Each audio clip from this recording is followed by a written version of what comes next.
I'm Marcus Smith, and this is Constant Wonder. Extreme is an adjective very much in circulation in recent years. When I was a kid, extreme was really rather negative in common usage. It meant going too far.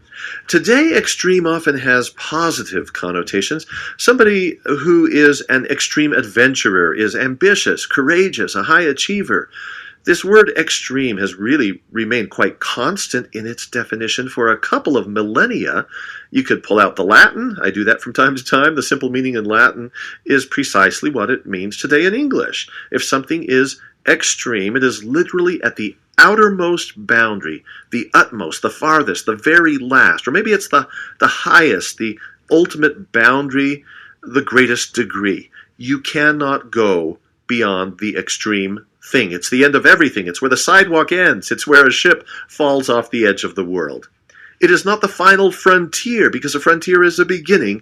It's the very end, and there's no beyond. Well, some people are drawn to extreme locations, extreme situations, extreme opportunities in life. Our next guest seems to be one such person. Vanessa O'Brien is the first woman to reach Earth's highest and lowest points. A Guinness World Record she received after summiting Mount Everest in 2012 and diving in a submersible to the very deepest place you can imagine with the Challenger Deep in the year 2020. That's a more recent accomplishment. She's the first American and the first British woman to successfully summit K2. Received Explorer of the Year by the Scientific Exploration Society for her efforts in 2018 there. O'Brien has summited the highest peak on every continent, visited the North and South Poles. I want to mention that she's a fellow of the Royal Geographic Society and an honorary advisory board member of the aforementioned SES, or Scientific Exploration Society. We're going to meet her and try to tap into her perspectives on going various places in life. Oh, the places you'll go. I think that's Dr. Seuss. And many of these places do qualify, as you can imagine, as extreme. She's now author of a book titled To the Greatest Heights, One Woman's Inspiring Journey to the Top of Everest and Beyond.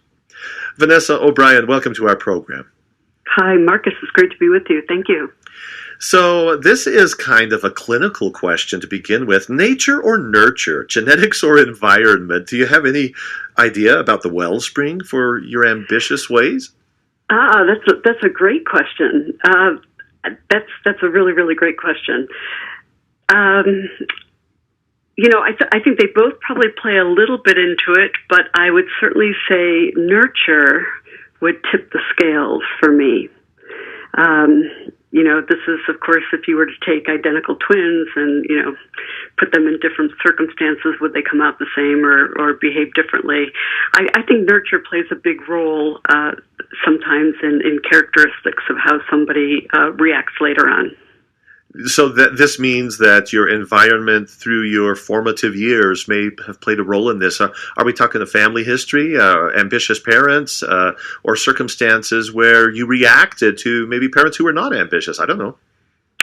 Yeah, maybe a combination. So I was a product of very young parents, 18-year-olds. So there was maybe an early sense of responsibility, that because young parents are, in a sense, children as well, but they're also fun.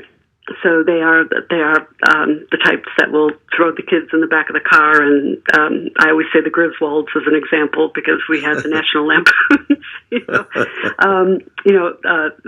series that was always a comedy. But if you can imagine throwing the kids in the back of the car, the parents didn't have a lot of money, so what they would do is take the kids everywhere. Well, that's great and good fun for the kids. And that's sort of back, I think, in the days when cars were enormous, everybody wanted them, and petrol was probably cheap, or gas, so people would just go and discover the USA and one state at a time. So, this sense of adventure probably came from that. My father was pretty much an outdoorsman. So if you want to spend time with your dad, you certainly had to do the things he liked to do, or that was never going to happen. Oh, wait. That sounds like you got dragged out. Yeah, I remember various, types of being dragged out ice fishing. So for those who haven't had the pleasure of ice fishing, it is you have to go to the farthest place where, of course, the best fish are likely to be, and it probably takes an airboat to get there, and then you build a little shanty over the top of an ice hole, and you sit there in silence because that might scare the fish otherwise, and you dangle a little line with bait on it for hours, hoping to spear a fish. So there's a tone here where it almost sounds like you're resentful. Well, it's not an activity, that probably most 5-year-olds do for fun, but I certainly did that a lot, and then I would probably get bored and run off and play on the ice and look for things and stuff like that. But through those experiences, I would find that like ice was very strong. So later I would the difference between rock and ice, people just naturally think rock is so strong, but rock crumbles. And so when you're climbing and you have different mediums that you place your hands and your feet on, I was never as afraid of ice because I understood how strong ice could actually be. Probably from those very early days. And this is Michigan, so Michigan's quite cold. The state that looks like a mitten that borders Canada. You just introduced the theme of fear. You said because of these early experiences in your life, you were never really quite afraid of climbing on that kind of a medium. Yeah, fear is, I'll tell you I grew up with probably irrational fears, meaning, I was afraid of spiders and things like that. But later, when you're an explorer, and I loved your introduction about extremes, because you're right, where I go, you can't go any further. When you're at the top of a mountain that's at the very bottom of the troposphere, you cannot walk any higher. Right? Or when you're at the bottom of a trench where oceanic plates subduct under continental plates and you're 2 miles deeper than Everest is tall, you can't go any deeper. So these are extremes. And, but the thing with fear, I think, is once you really experience fear, the fear, say, where you think your oxygen is cut off, and you take that breath and it's not there, and you have that fight or flight response and the chemicals that go through your body when your brain says, your oxygen's been cut and it's no longer there, and your brain tells yourself that you're going to die. That's real fear. And when that happens to somebody, you just can't use the word fear in a lightweight way. Does that make sense? Because people use fear all the time, but fear is very irrational in many cases. My view of fear is that it can't be planned. Fear is something that will occur and it happens instantaneously. You're totally ambushed by it then. Yeah, like let's say a car pulls in front of you and you're hitting the brakes. That thing that's going to go through your body at that point in time, when you see your life flash before you, that's fear. Let's go back to the planned. Unplanned. Unplanned. Let's go back to the business of the oxygen supply suddenly is cut off. You presented that as though that were a hypothetical scenario, but I suspect that's happened to you actually. Yeah, it did happen to me, and that's why, if you have experiences, maybe it's one of two, it's certainly not many, 2 or 3 times that I might have been caught out and thinking, that's it. Yeah. I'm going to die. Flesh out for us one of those scenarios. What actually happened? Where were you? And we can talk about the psychological state of your reactions and whatnot, Sure. But where were you? Take us to a place. Okay, sure. Well, one is on Everest. It's on the final ascent on summit day. Well, I shouldn't say summit day. It's the summit push, and it is climbing the Lhotse face, which is up to Camp 3, and it's a head wall. It's quite steep, And it involves a bit of front pointing. So you have these things on your feet, which are bits of metal to try to create purchase in the ice and snow. And part of what's on the crampons are two little teeth. Sometimes there's one, but usually there's two little teeth in the front that extend, so you can sort of kick your foot forward, and that'll allow you to maintain. It'll allow you to climb into ice going upwards in a vertical way. And so I had oxygen because this was a year where we were not able to acclimatize. Normally you wouldn't take oxygen above, say, Camp 4, but for unusual reasons we had to do this because of, actually it's more because of climate change and the rock fall on the Lhotse face. So having missed out on the ability to climatize higher, we were using oxygen lower. And what happened is the oxygen tube had sort of crossed itself. So there was a kink in the tube. But I didn't know this. So as I looked down to look at my foot placing, the tube crossed when I looked down, and when I looked up, it uncrossed. But for me to understand that pattern, it would take two or three times for my head to go up and down. But the first time the hose crosses and it cuts out the oxygen is that whole process of the fight or flight response to go through, and it says, I have no oxygen, I'm going to die. Because when something's stuffed in your mouth, it's like somebody puts a hand over their mouth and your nose, and you take that breath, and it's like it's a gag. You can't. There's nothing there, and so all you have is whatever's left in your system. And I think what I did was I threw my head up, like, oh no, this is it. And then there was an automatic response of a breath, and the breath came. And the oxygen was there again because of your head position. Because of the head position. So I was immediately, thrown as to what just happened. It wasn't there, and then it was there, and then I look down, of course, and it's not there again, and then I start to sense the pattern. But before you start to sense the pattern, there is that very real, number of seconds, which seems like hours, where, that fear is so extremely real. Can you give us another example in another situation that you have experienced where in the onset of fear, you're doing problem solving? Sure. So another situation would be on another 8,000 meter peak or peak over 26,000 feet. This is training for Everest.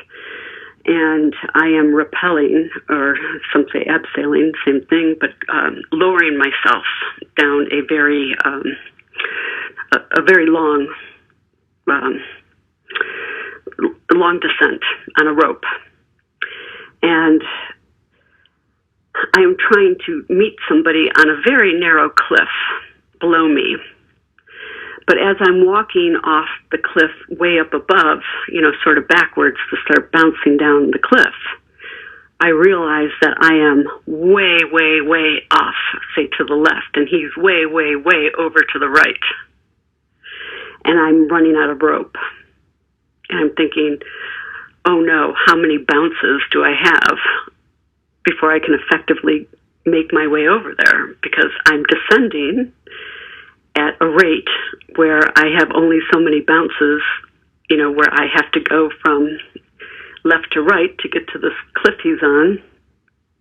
And, and I make it, and I may not have enough rope to do it. And that's another sense of fear where I'm not going to make it. I don't have enough, bounces. And, actually, there's something else that happens at that point in time, which is also very uncomfortable, which is has to do with the sympathetic nervous system, and one does wet their pants. Which is, for anybody who ever wets their pants now, if you're ever in a constant state of fear, you are excused. I appreciate the honesty here. Yes, so that happened in both of those situations. So that I don't think I think that's a trigger. That I don't think I don't know how controllable that is. Yeah. Well, the most fascinating aspect of this for me is the question: are you in a better or a worse position to do your troubleshooting, your problem solving, given all of this emotional other stuff going on? Well, I think there's a great capacity for an individual to the survival instinct of an individual. And I don't know where it comes from. This may even circle back a little bit to the nature versus nurture, but even when some of these climbs, they could take 16 hours, and it's just one step. It becomes a much more mental challenge than a physical challenge. To remain lucid, to remind yourself why you're there, not to turn around.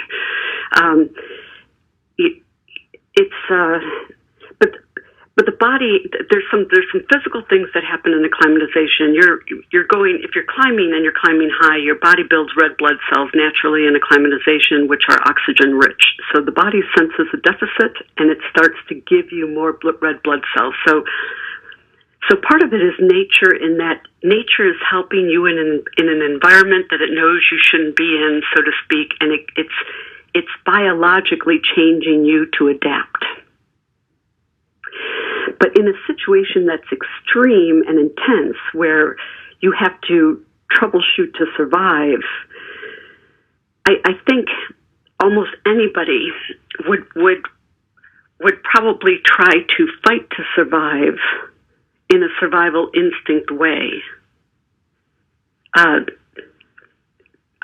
just think that's probably just part of the human existence, the human desire, or not necessarily desire, but the human...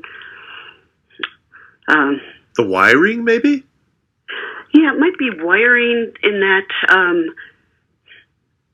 as long as you're healthy and you're fit and you're alive and you're not, and you don't have, say, an illness or something that would, make you behave differently, I think most people are wired to fight to survive. Yeah, yeah. And you probably can see that in a situation like this more than you would see it, say let's say in a pandemic, where what can people do to show a survival instinct? We are going to learn more from Vanessa O'Brien about these human attributes or inclinations or follies. I'm going to just say it, the folly of wanting to be in extreme situations, if it is in fact foolishness, that word folly, tied to foolishness.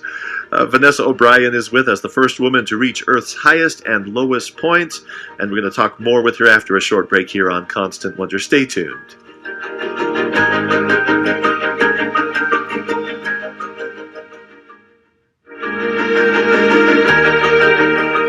I'm Marcus Smith. You're listening to Constant Wonder. It's a pleasure to have with us Vanessa O'Brien, the first woman to reach Earth's highest and lowest points. She summited Everest in 2012. She went down in the Challenger Deep to the ocean's deepest trench in 2020 and has summited each of the highest peaks on every continent, visited the North-South poles. Vanessa, I was being very intentionally provocative to talk about extreme adventure as folly, because clearly you don't see it, I don't think, as something a person should not do. Well, it's interesting. There had been, once upon a time, people who thought maybe extreme pursuits might be an endeavor that involved one of selfishness. And this might be looked at, say, for a family member or friends or people who might have been neglected towards the explorer. But the way that things have changed, especially with climate change, I tend to see it a little bit differently, because the places that we go are places that there needs to be information gathered from. So let's take the mountains first. But if we take the Himalayas, which include part of the Karakoram, so now we're in Nepal, Pakistan, and Tibet, these are the highest mountains in the world, 14 8,000-meter peaks. In fact, all 7,000-meter peaks are in Asia. These peaks have lost 1/3 of their glaciers. So if you decided today that that was a worrisome thing and you cared about the glaciers, there's nothing you could do to unwind the third that are gone. You could only really impact, say, the second third that are melting. So what becomes important from an explorer perspective is where we go, and the boots on the ground are important for being able to take samples. To take samples going down maybe 10 or deeper Nalgene bottles to say, okay, is there contamination? Because all of these glaciers that melt will feed the headwaters and go into irrigation streams, etc. And the contamination comes from global events that put things up into the atmosphere and travel, say, in the westerlies and come down into the glaciers and then become solidified in the glaciers and then eventually melt. So, and then the same thing, oceans, which you could think of as giant washing machines. They're constantly circulating. What we have seen, and I have seen studies of this, where if we take samples from the ocean today versus 150 years ago, single-cell organisms cannot grow their shells because of ocean acidification. So it's important to have samples, or we would never be able to prove certain things like that. We started out talking adventure, I thought, and now we're talking science, and now I'm in an interesting kind of reflective mode here, and I'm wondering if the aims and the goals of science are exploiting the ambitions and the aspirations of adventurers. You're wearing two hats here. You're wearing a scientific hat and an adventurer's hat, and I don't know which hat goes on top. Well, and I'm glad you picked up on that. I think when someone starts, they start with adventure because that's all they know.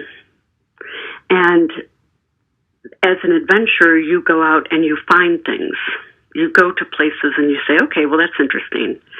And you have to go because even if these things have been climbed before, or if they've been visited in a submersible before, if I had the view that said, these things had already been done, why should I go? The point is everything had been done by the time I was born. Right? Yeah, everything. Yeah.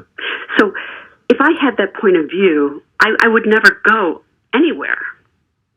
I have to have the curiosity, and I have to look at it with a different lens that says, okay, can I do it as an individual? And then what can I bring to the table that's different than my predecessors? So what's different today is the world is very different today than when they were climbed in the early 1900s.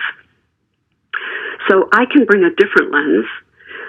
And that's where after you do your first, second, third mountain, I think the adventurer is about learning about oneself.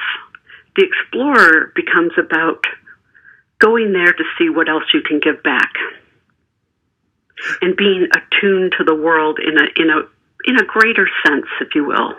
I like this very much, and now I'm curious about what a lot of people default to when they think about extreme experience in terms of a personal challenge that somebody's willing to take on. Oftentimes people will talk about a rush, and there's different kinds of getting a rush. One could be, of course, drug-induced, and I think that might be where the term comes from.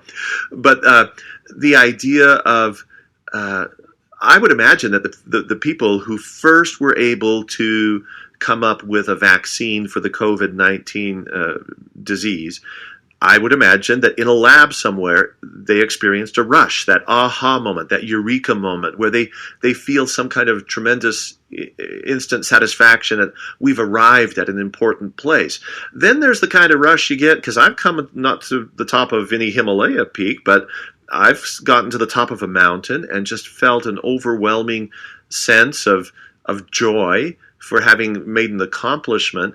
And I'm just wondering where these two different kinds of rushes converge for you in making a contribution to science, but also in just getting there when it's hard to get there.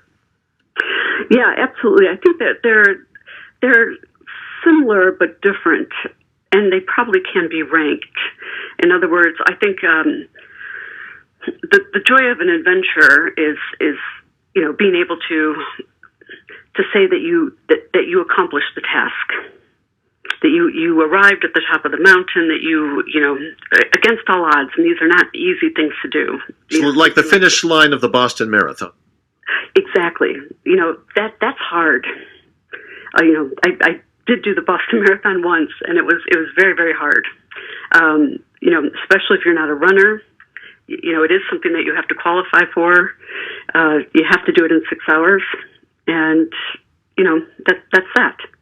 So something like that is hard. Something like climbing, getting to the top of something, just accomplishing something. The thing that's really great about any of this is the sense of achievement, right?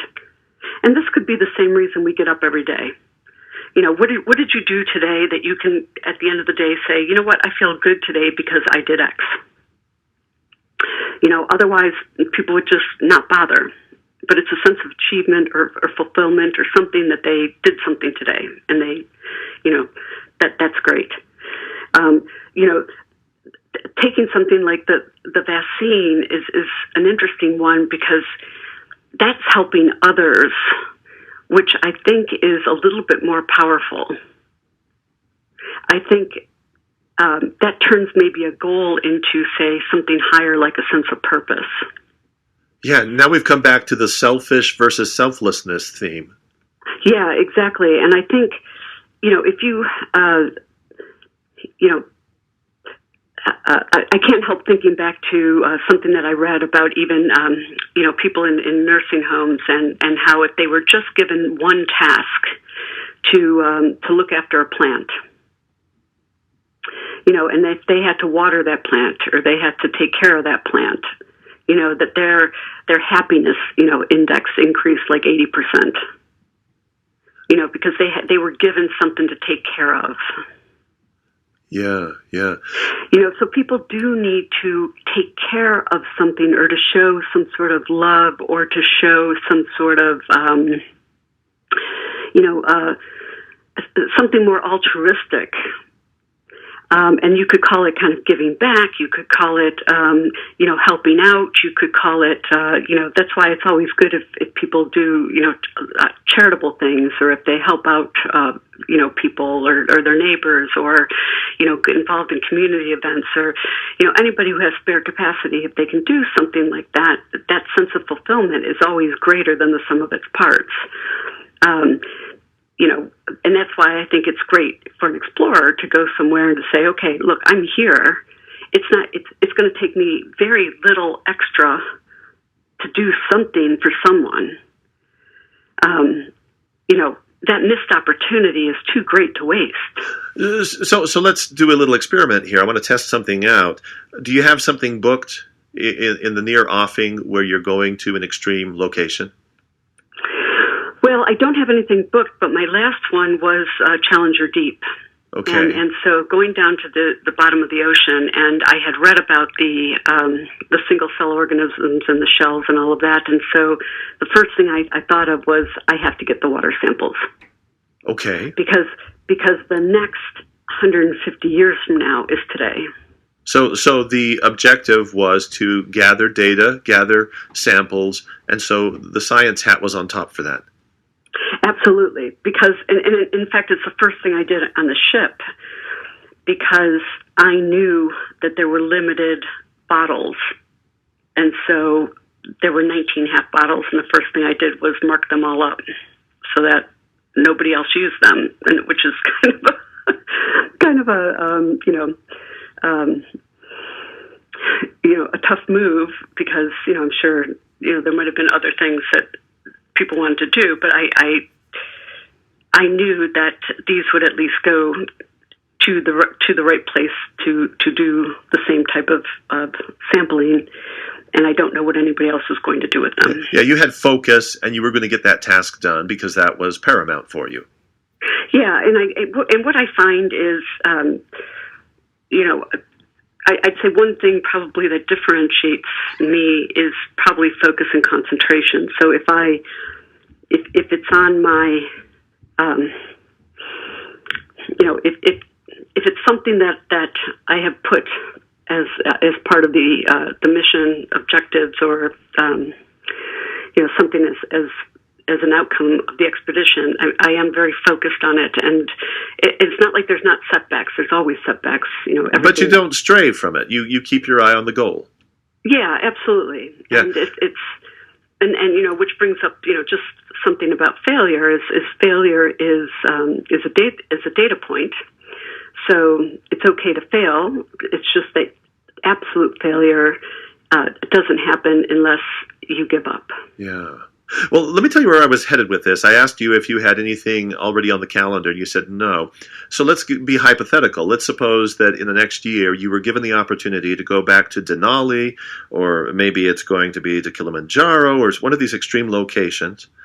And as you're deciding, do I or don't I, is the giving back to the world and being altruistic and doing this for science and for the benefit of others, is that the driver in helping you make the decision to go or not? So sometimes that doesn't lead. What tends to happen is somebody will look at something and say, this is unusual, or this hasn't been done, or this would add to knowledge, or something like that would come up. Let's take an example. Like let's say Shackleton's ship Endurance, which is in the Weddell Sea in Antarctica, which is probably 10,000 feet below the ice. One of the famous shipwrecks, because Shackleton was big on leadership, and that ship has never been found or located. So finding that ship would be interesting, one, just for history, to revisit the stories of Shackleton, to bring all of that back to present day. I think the 100th anniversary of his death is coming up in 2022, let's say. But because of where you are, somewhere in Antarctica, you would want to add science to that, because there are just amazing, you're in an amazing place of glaciers, and a part of the world that is crying out for more research in terms of glacial studies, and Antarctica is mostly set up as a research station today. So the Shackleton adventure would be insufficient motivation. You would want to justify it further. If it starts off with just an expedition, I would add on a science component. Yes. Yeah. Well, let me just conclude here with an idea. It's something of a cliche, something of a trope for a motivational speaker to talk to people like me who will never get on top of Everest, but somehow just getting out of bed in the morning sometimes is goal enough for me. And I'm supposed to be inspired by somebody like you. And I'm wondering if and I think that's fair. I've made a little bit light of it, but I think that's fair that people can be inspired by people like you who are never going to achieve what you've achieved.